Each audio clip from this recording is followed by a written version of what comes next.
시간이 되어서 조용한 기도하시면서 예배 준비하시겠습니다. 잠시 기도하시겠습니다.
감사드립니다. 오늘 맞이하여서 예배를 도와주셔서 감사드립니다. 네, 참석하지 못한 예배를 함께 해주시고 오늘 드려진 예배가 좀 기쁘게 받는 예배가 되게 해주시옵소서. 예수님 이름으로 기도합니다.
온전히 하나님께 온전히 드려지게 하시고 이 시간에 하나님께 온전하게 수 있도록 내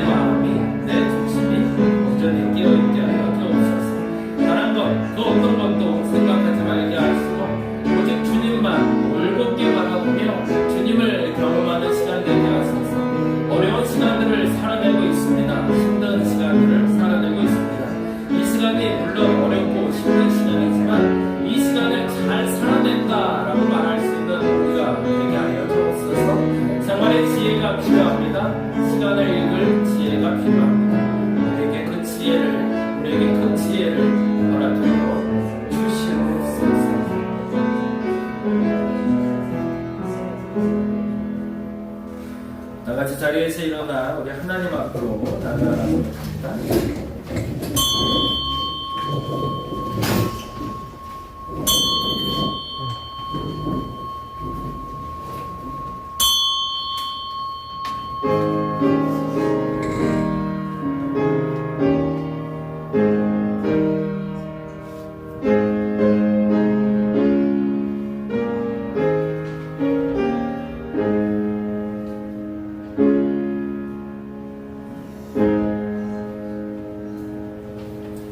찬양하라 하나님을 찬양하라 찬양하라 우리 왕을 찬양하라 하나님은 온 땅에 왕이심이라 지혜의 시로 찬양할지어다. 아멘. 찬송가 90장 주 예수 내가 알기 전 함께 찬양합니다.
시편 63편에 있는 교독 우리 함께 합니다.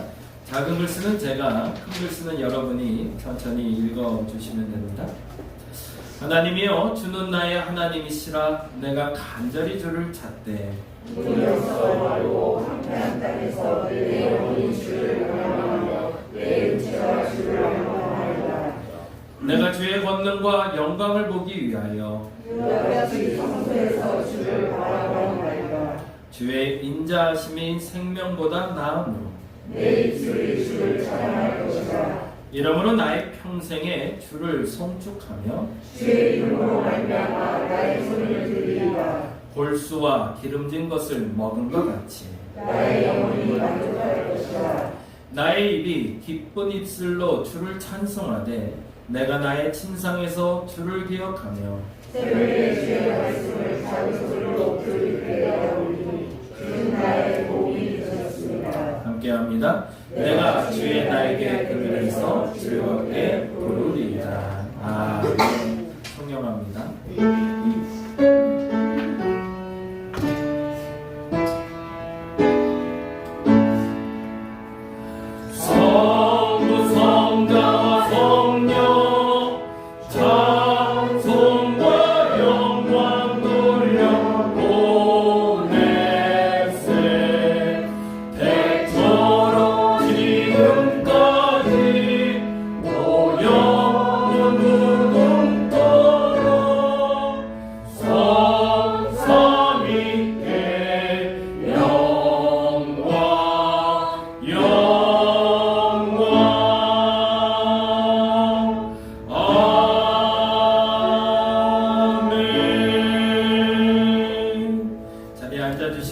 찬송가 214장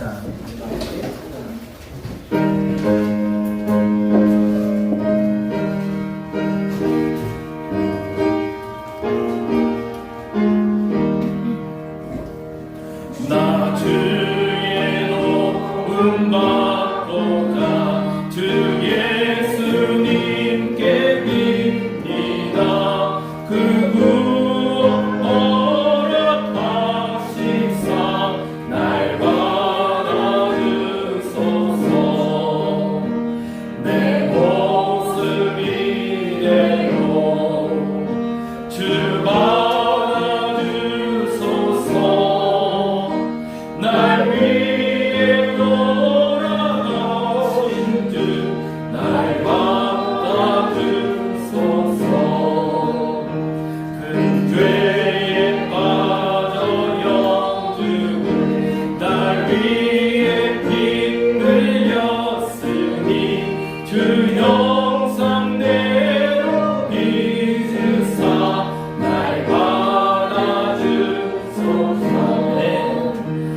우리를 대표해서 박충남 집사님 나와서 기도해 주시겠습니다.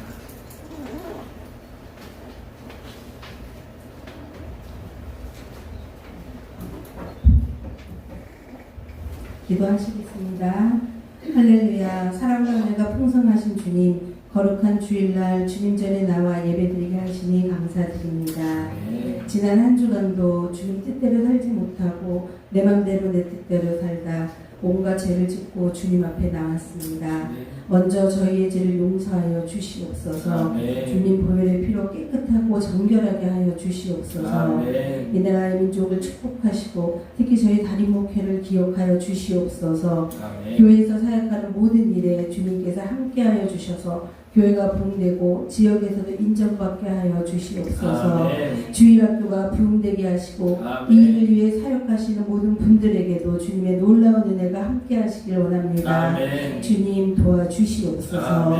오늘은 담임 목사님께서 요한복음 3장 26절에서 30절로 세례 요한 이야기를 통해 들어가야 할 때와 나아가야 할 때를 아는 사람, 곧 흥할 때와 쇠할 때를 아는 사람이 되자는 하나님의 말씀을 전하십니다. 말씀을 전하시는 목사님에게 성령 충만함을 허락하시고 듣는 저희도 이 말씀을 가지고 세상에 나가 승리하는 삶을 살게 하여 주시옵소서. 담임 목사님의 가정과 건강을 책임져 주시고 영육간의 강건함을 허락하여 주시옵소서. 임마누엘 하나님, 우리 다림목교회 성도들의 가정을 지켜 주시옵소서. 각 가정들에게 찾아와 주셔서 문제가 해결되고 더욱더 주님을 신뢰하고 감사와 기쁨이 넘치는 가정들이 되게 축복하여 주시옵소서. 여호와 라파 치료의 하나님, 아픈 성도들에게도 친히 안수하여 주셔서 깨끗이 나음받게 하여 주시옵소서. 예배에 참석하지 못한 성도들과도 함께하여 주시고 예배를 위해 수고하신 모든 분들의 손길을 기억하셔서 축복하여 주시옵소서. 오늘은 최영진 이현정 청년 부부가 결혼 후 감사한 마음으로 정식을 대접합니다. 그 마음 잊지 마시고 그 가정이 하나님을 믿는 믿음의 가정이 되게 축복하여 주시옵소서. 사랑하는 아버지, 오늘 예배 첫 시간부터 마치는 시간까지 함께하여 주시고 주님께 찬양 드릴 때 기뻐 받으시는 시간 되게 하여 주시길 간절히 원합니다. 마치는 시간까지 우리 주님만을 찬양하며 예수 그리스도의 이름으로 기도드렸습니다. 아멘.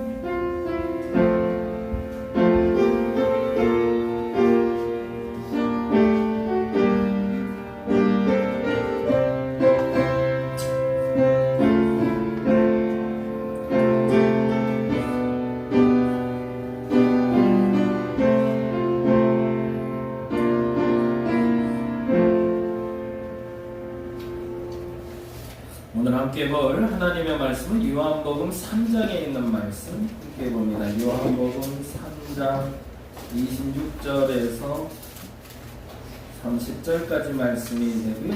신약 성경은 145페이지, 6페이지 전후에 있습니다.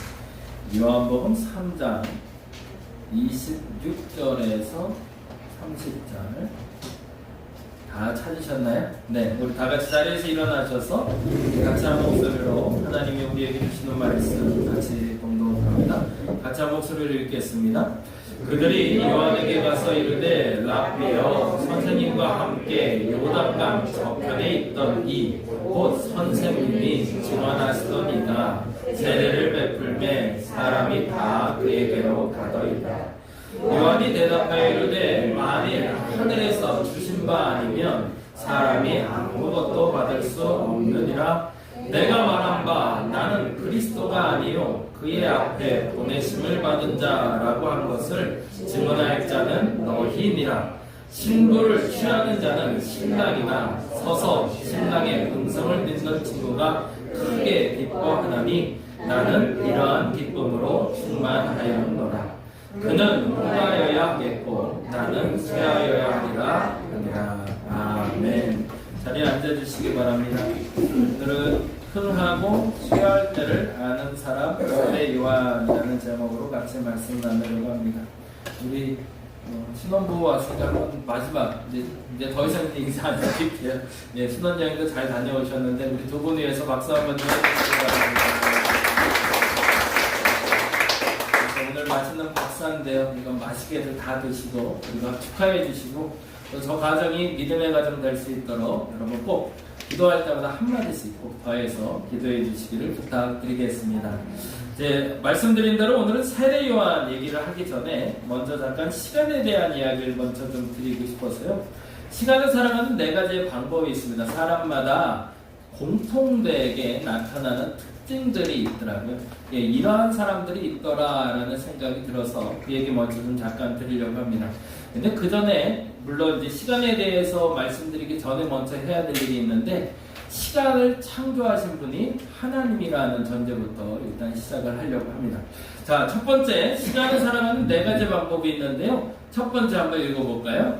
지난 시간을 사는 사람들이 있습니다. 어떤 사람들일까요? 과거에 왕년에 내가 좀 살았는데 왕년엔 내가 한가닥 했는데 라고 말하는 사람들을 말합니다. 과거에 잡혀있는 사람들이에요. 이 사람들에게 물론 긍정적인 것도 있습니다. 나이가 드실수록 이제는 현재나 미래보다는 과거를 많이 바라보기 때문에 근데 과거를 잘 살아온 사람들이 긍정적인 생각을 많이 하겠죠. 그래서 열심히 살 필요도 있습니다. 근데 보편적으로 과거 지향적으로 사는 사람들이 이런 특징들이 있더라고요. 같이 한번 읽어볼까요? 시간을 역행하며 핑계로 살아가거든요. 그러더라고요. 왕년엔 내가 잘했는데 내가 옛날에 한가닥 했는데 내가 좀 남들에게 인정받았는데 어느 날부터 안 된다는 거예요. 근데 안 되는 이유가 있대요. 뭐 때문에? 상황이 어쩔 수 없대요. 상황이 이러다 보니까 내가 과거처럼 살지 못하는 거예요. 상황 핑계 안 되면 또 되는 게 사람 핑계를 대요. 그래서 어떤 누구 때문에 에휴, 부모를 잘못 만나서, 혹은 자녀들이, 혹은 결혼을 잘못해서 등등의 여러 가지 다른 사람의 핑계를 대면서 오늘을 살아갈 힘보단 에휴, 과거보다 내가 못하게 살 수밖에 없어라는 핑계로 살아가더라는 거죠. 여러분 그런 말들 많이 하시나요? 어떠세요? 과거에 대한 이야기들 많이 하시는 편인가요? 지금에 대한 이야기를 많이 하시는 편인가요? 옛날 얘기 많이들 하시죠.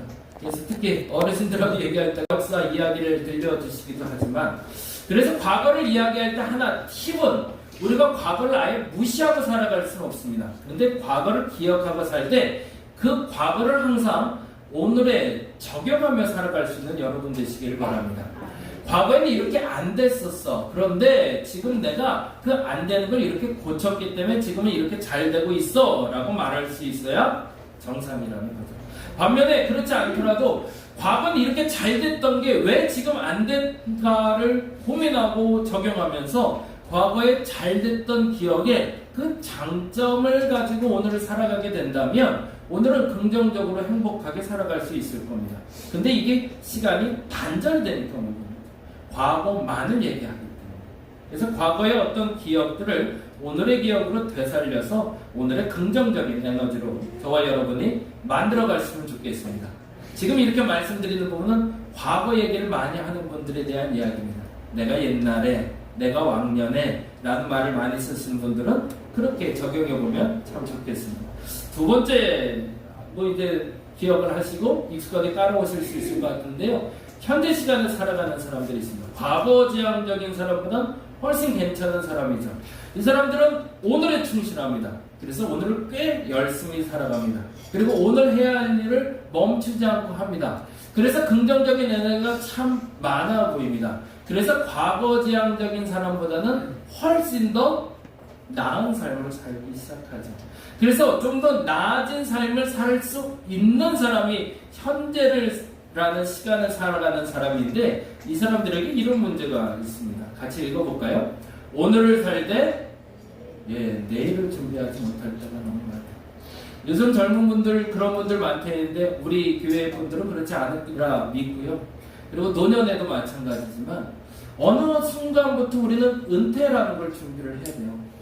내가 마냥 일할 수가 없어요. 어느 시점에 일이 끝나요. 그리고 나를 불러주는 데가 없어지기 시작해요.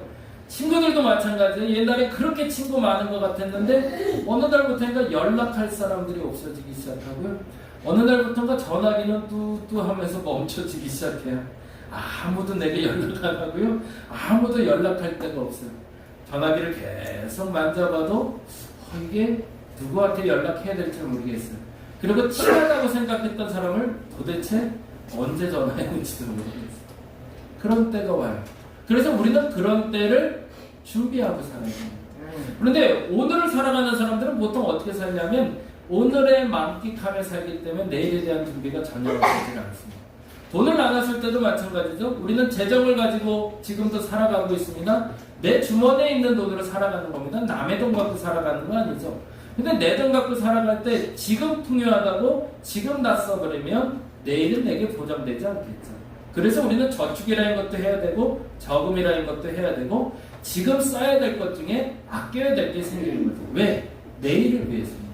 근데 보편적으로 이렇게 살아가는 사람들에겐 흥청망청이라고 말할 수는 없지만, 그러나 오늘 내가 누리고 싶은 걸 다 누리다 보니 그 주머니는 내일을 위해서는 준비가 안 되게 되는 거죠. 만일에 오늘 살아가는 사람이 있다면 또 하나의 팁을 좀 드리자면 오늘을 최선을 다해 살아가시길 바랍니다. 근데 한 가지만 더 생각하는 거예요. 그 돈을 쓰기 전에, 그 시간을 쓰기 전에 이 시간과 이 돈을 쓰는 것이 내일을 준비하는 데는 역행하지 않을까?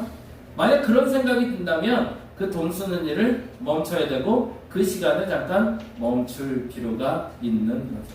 현재를 살아가되 현재를 즐겁게 살아가시고 그러나 내일도 준비할 수 있는 여러분 되시길 바랍니다. 세 번째 사람이 있는데요. 미래의 시간을 살아가는 사람들입니다. 어떤 사람들일까요? 꿈이 많아요. 하고 싶은 게 너무 많아요. 이런 사람들은 굉장히 긍정적인 에너지가 많겠죠. 그래서 이 사람들이 이루어 놓는 것도 많고 소위 말해서 잘 되는 경우들도 많습니다. 지금도 젊은 사람뿐만 아니라 나이 든 분들도 꿈이 있다는 분들이 있어요. 그런 분들은 젊게 살죠. 근데 꿈이 없는 사람들이 있어요. 하고 싶은 게 없고요. 해야 할 일이 없어요. 그러면 사실 이제 나이 드는 거라고 그러죠. 하고 싶은 게 계속 있어야 적다라고 하는데 그 하고 싶은 것이 거창하고 대단한 게 아니고요. 저는 그렇다고 생각해요. 맛있는 거 먹고 싶다. 그것도 하고 싶은 겁니다. 그러면 그 사람은 건강한 겁니다. 입맛도 없어지기 시작하고요. 그리고 잠이라도 좀 푹 자고 싶다. 그것도 하고 싶은 거니까. 근데 그조차도 하기 싫어지기 시작하면 미래에 대한 소망을 내가 자꾸 내려놓게 되는 거죠. 긍정적인 의미에서는 미래를 가지고 목적을 가지고 사는 사람들만큼 투자를 그리고 과정을 잘 만들어가는 사람은 없습니다. 근데 이런 사람들 이런 문제가 있죠. 같이 읽어볼까요? 과거와 현재를 도표하며 사는 사람. 과거에는 안 됐지만 지금은 좀 안 됐지만 기다려봐 내가 한 방이 있어. 보통 이렇게들 말하는 분들 많아요. 망상 속에 살아가는 거지. 아무것도 준비 안 해놓고 아무것도 계획하지 않고 오늘의 최선을 하기보다는 내일에 대한 계획만 잔뜩 세워놓는 겁니다. 그리고 그 계획 속에서 살아가지도 못하면서 나중에 나는 이렇게 될 거라고 돈키호테식으로 살아가는 사람들이 있는 거죠.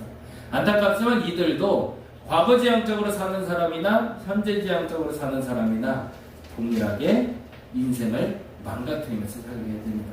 그래서 우리는 이 과거라는 시간과 현재라는 시간과 미래라는 시간을 오늘 이 시간에 같이 놓고 고민할 수 있어야 됩니다.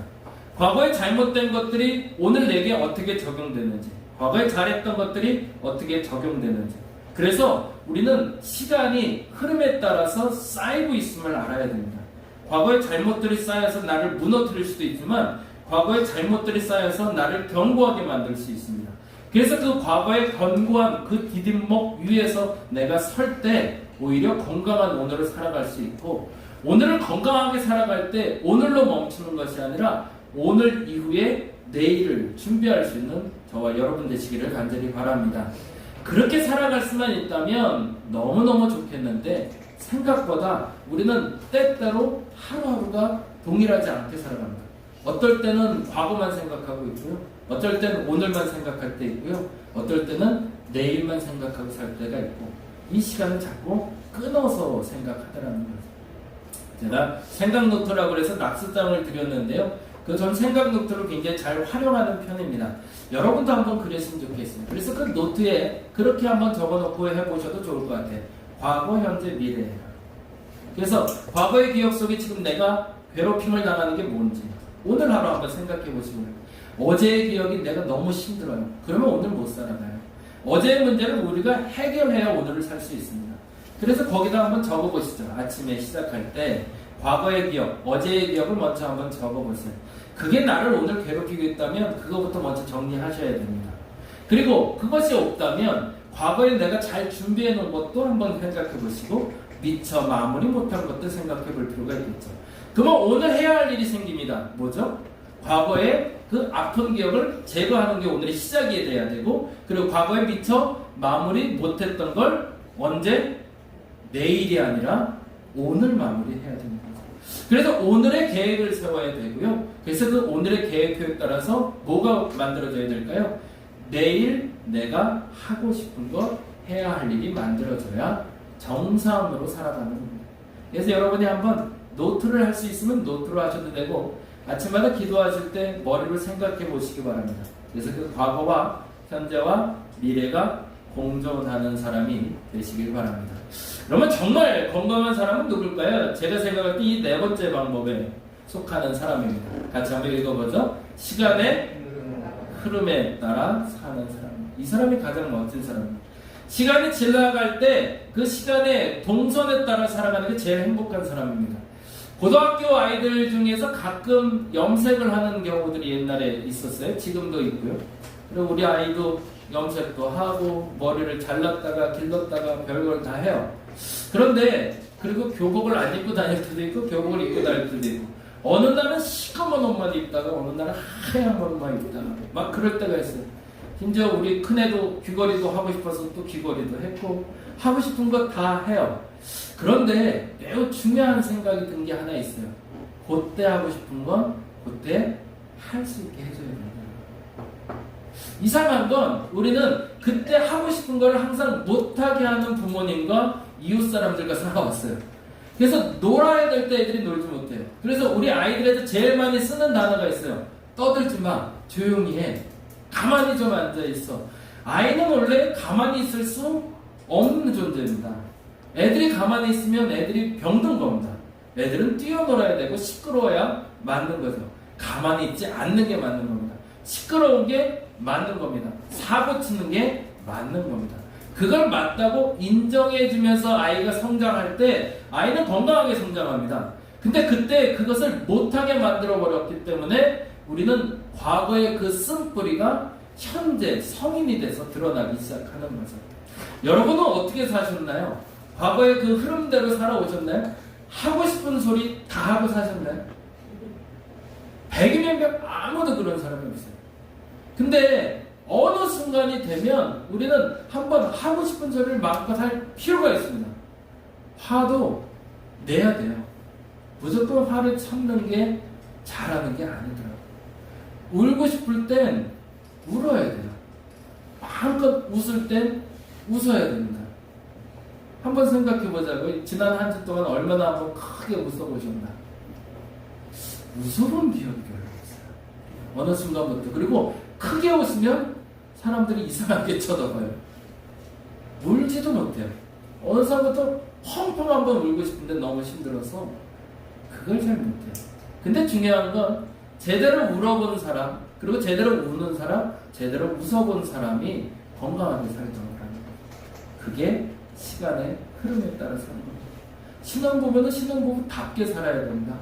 신혼부부가 결혼한 20년 한 사람들처럼 살려고 그러면 그건 잘못하는 거예요. 실수가 있고요. 잘못이 있어야 돼요. 그리고 그걸 인정해가고 다독거리며 망가뜨리기도 하고 다시 만들기도 하는 것이 신혼 때 시작됩니다. 그런데 그게 30년, 40년이 지났는데 똑같다면 이건 문제가 있는 거죠. 여러분 시간의 흐름에 따라 살고 계신가요? 다시 한번 보시기 바랍니다. 그런 사람들은 이거를 아는 사람들입니다. 같이 읽어볼까요? 물러날 때와 지켜야 할 때라. 물에는 흐름이 있습니다. 물은 아주 작은 근원에서 시작을 해서 강까지 흘러가게 되어 있습니다. 근데 흘러가는 물이 멈춰버리면 썩기 마련이죠. 우리의 시간도 마찬가지입니다. 어느 시간 동안 계속 흘러가야 됩니다. 그래서 높은 데서 낮은 데로 흐르는 것처럼 보여도 참 재미나게 때로는 높은 데로 흘러갈 때도 있고 낮은 데로 흘러갈 때도 있습니다. 때로는 거칠게 흘러갈 때도 있고 천천히 흘러갈 때도 있습니다. 그런데 그 흐름이 막히게 되면 물이 썩는 것처럼 인생도 썩기 시작하더라는 거죠. 그래서 어느 시점에 내가 뒤로 물러날 때가 언제인지, 내가 앞으로 나갈 때가 언제인지를 아는 게 매우 중요합니다. 그렇지 못하면 내 인생도 썩기 시작합니다. 때때로 내가 사람들과 다툼이 생겼을 때 보편적인 경우는 내가 물러날 때 물러나지 않았기 때문입니다. 내가 해야 하지 않는 말을 했기 때문이거나 행동을 했기 때문입니다. 때때로 내가 물러날 때가 언제인지, 내가 나가야 될 때인지 아는 것이 시간의 흐름을 아는 거라는 거죠. 근데 이 부분에서 정말 중요한 단어는 이 단어입니다. 같이 한번 읽어보죠. 시간의, 사실은 우리의 시간의 주인은 내가 아니라는 걸 우리가 모르기 때문에 자꾸 내가 시간을 조종하는 겁니다. 시간은요, 하나님이 주인이십니다. 제가 맨 처음에 말씀드린 대로 시간에 대해서 얘기할 때 하나님 얘기를 했습니다. 매우 중요한 건데요. 창세기 1장에 하나님 태초에 천지를 창조하시면서 가장 먼저 창조하신 게 시간이었습니다. 그리고 그 시간을 우리에게 부여하시며 살게 하셨는데요. 이 시간이 왜 중요하냐면 세상의 그 어떤 것보다도 가장 공평하게 모든 사람에게 주어졌기 때문에 그렇습니다. 모든 사람들은 각각 다르게 지어졌습니다. 어떤 사람은 때로 키가 크기도 하고요, 작기도 하고, 똑똑하기도 하고, 모자르기도 하고, 부하기도 하고, 가난하기도 합니다. 한 사람도 똑같이 지어진 사람은 없습니다. 그런데요, 그 똑같이 지어지지 않은 사람들에게 하나님이 똑같이 배분해 놓은 게 있는데 그게 바로 시간입니다. 그래서 저는 하나님이 주신 가장 큰 선물 중에 하나는 시간이라고 믿습니다. 그러니 그 시간을 어떻게 살아가는지가 하나님의 평가 기준이 되겠죠. 내가 가진 것을 가지고 그것을 잘 누리거나 그것을 잘 해가지 못하면 하나님께 벌 받는 겁니다. 근데 내가 가진 것을 가지고 잘 살아낸다면 칭찬을 받는 게 맞겠죠. 근데 내 능력치가 다른 사람보다 많다면 그대로 살아가면 됩니다. 근데 모든 사람에게 똑같이 24시간을 주셨다는 거예요. 그리고 그 24시간을 가지고 매일 평가하십니다. 너는 지금 어떻게 살아가는가? 다른 것으로 평가하지 않으세요. 내 능력을 발휘했는가, 발휘하지 않았는가의 가장 첫 번째 기준은 시간이 있습니다. 그리고 더 중요한 건 그 시간의 주인이 하나님이라는 것을 여러분이 인정하셔야 됩니다.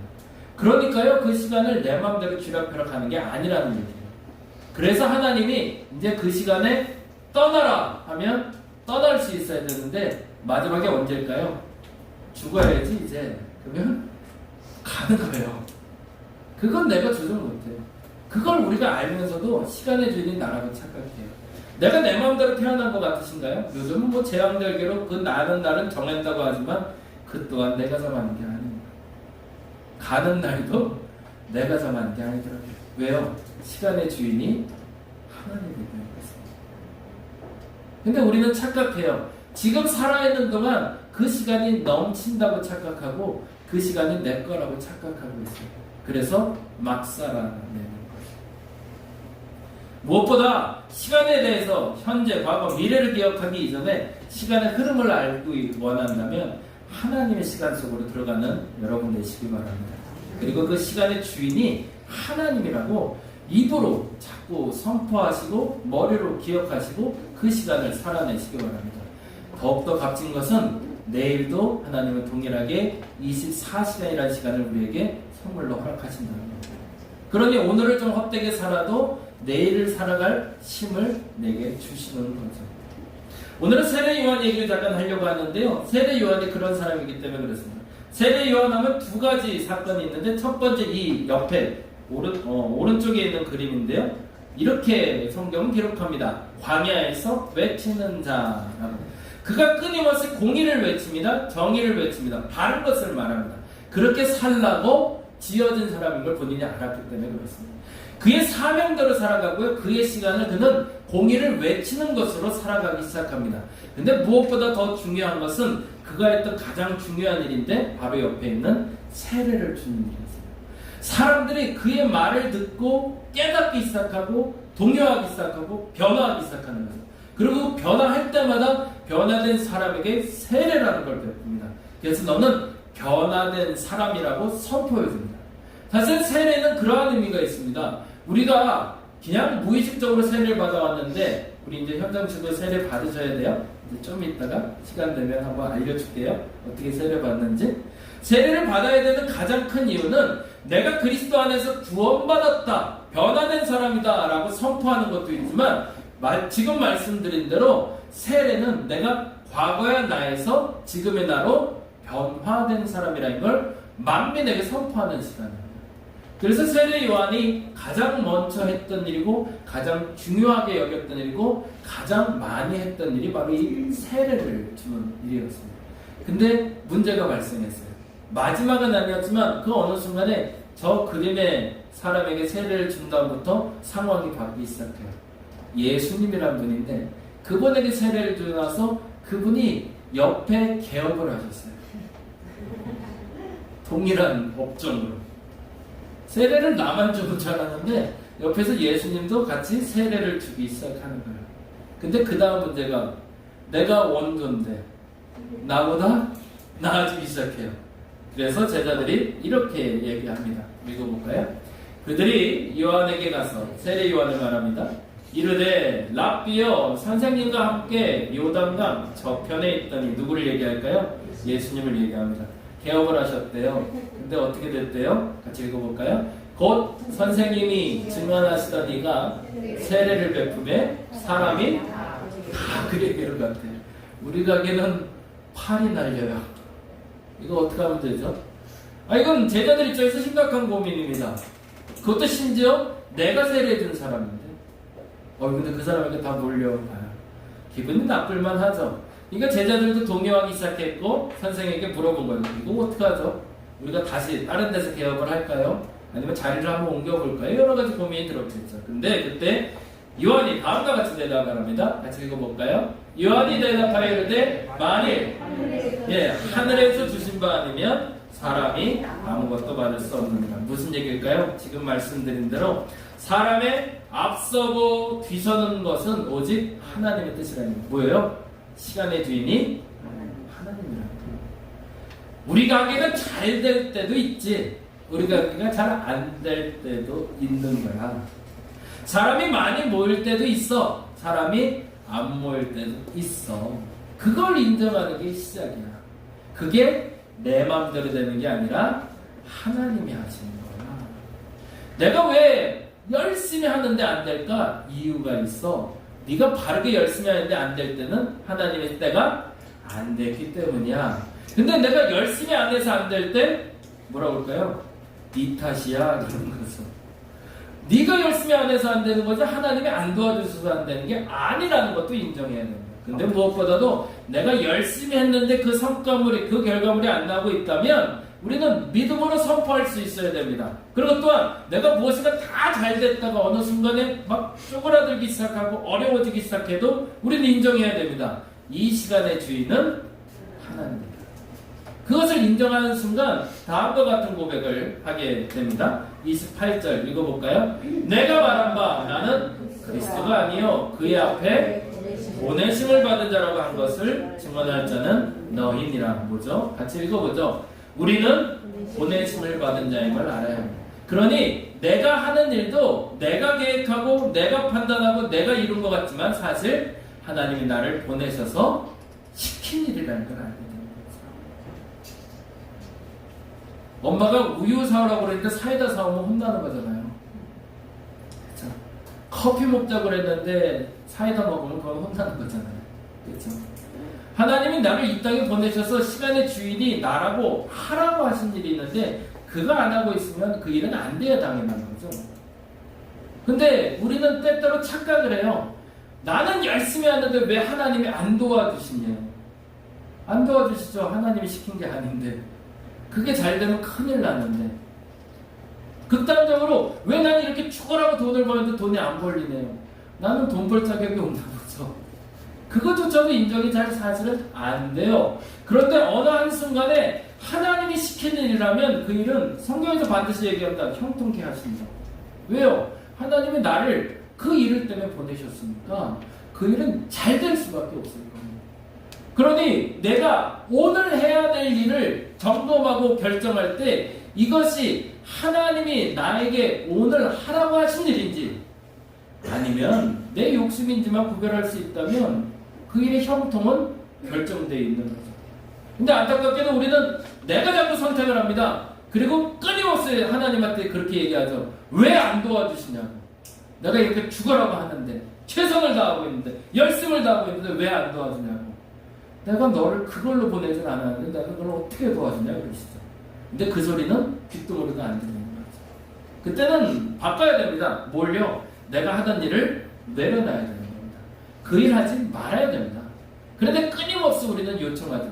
이번만 도와주시면 어떻게든 해보겠다고 끝까지 우겨요. 그러고 나서 안 되면 또 누구 탓해요? 하나님 탓하는 거죠. 왜? 하나님이 하라는 건 하나도 안 해놓고 내가 하는 거 하나님이 안 도와준다고 화를 내는 거죠. 시간의 주인은 하나님이십니다. 그리고 그 하나님이 나를 보내신 이유가 있습니다. 모든 사람에게 동일하지는 않지만 모든 사람에게 각자에게 맡겨진 사명이라는 게 있습니다. 그 사명을 여러분이 빨리 발견하시면, 바르게 발견하시면 소위 남들이 말하는 형통의 복이 여러분에게 임할 겁니다. 제발 남들이 하는 거 쫓아서 하지 마시고 내가 하나님 앞에 해야 할 일을 하면서 정말 그 복을 누릴 수 있는 저와 여러분 되시길 바랍니다. 남의 복 쫓아다니지 마시기 바랍니다. 세 번째, 그래서 이렇게 얘기합니다. 세례요한은 그걸 알았던 사람이죠. 그러니까 우리가 세례해줬던 사람들이 자꾸 빠져나가는 게 이런 마음이래요. 같이 읽어보죠. 신부를 취하는 자는 신랑이나 서서 신랑의 음성을 듣는 친구가 크게 기뻐하나니 뭐라고요? 나는 이러한 기쁨으로 충만했대요. 아, 이게 기가 막힌 단어죠. 보내심을 받은 자로서 보낸 자의 기쁨을 아는 거죠. 그가 잘 되면 잘 될수록 내가 행복해지는 거예요. 왜요? 나는 그 얘기를 예비하는 사람이었으니까. 자녀들 볼 때 그렇지 않나요? 열심히 투자한 만큼 공부도 잘하고, 직장도 잘 구하고, 결혼도 잘하고, 행복하게 살면 부모는 그냥 행복해요. 그래서 아주 작은 얘기로 그런 거 하죠. 밥 잘 차려줬는데 맛있게 먹는 거 보면 너무 행복하다고 그러잖아요. 왜 그러죠? 내가 먹지도 않았는데 내가 지금 사명을 다 감당하고 그 사명대로 행하는 것들을 보기 때문에 그렇죠. 저와 여러분이 이 기쁨을 누릴 수 있기를 간절히 바랍니다. 보내심을 받은 자입니다. 보낸 자가 뭘 기뻐하는지를 여러분 아셔야 됩니다. 하나님이 지금 여러분이 어떤 태도로 예배드리면 기뻐하실까요? 사람들한테 어떻게 말하면 기뻐하실까요? 여러분이 뭐를 선택하면 하나님이 기뻐하실까요? 그 질문이 오늘의 질문이고 내일의 질문이 되시길 바랍니다. 그러면 앞서 말한 대로 그 일에는 막힘이 없을 겁니다. 그런데 안타깝게도 그분의 기쁨이 아니라 나의 기쁨, 우리 가족의 기쁨만을 위해서 살다 보니 뭐가가 문제가 발생하는 거죠. 그래서 세례요한은 이렇게 얘기합니다. 이제 결론인데요. 그는 흥하여야 하겠고 나는 쇠하여야 하리라 라고 고백합니다. 기가 막힌 고백이죠. 근데 이 고백을 절대적으로 여러분 받아들이지 마시기 바랍니다. 그리스도인들이 이것 때문에 이름도 없이 빛도 없이 살다가 사라져가는 경우들이 너무 많아요. 이 말은 나는 시간이 지날수록 쇠하는 사람이 되어야 된다라고 결론을 내면 안 됩니다.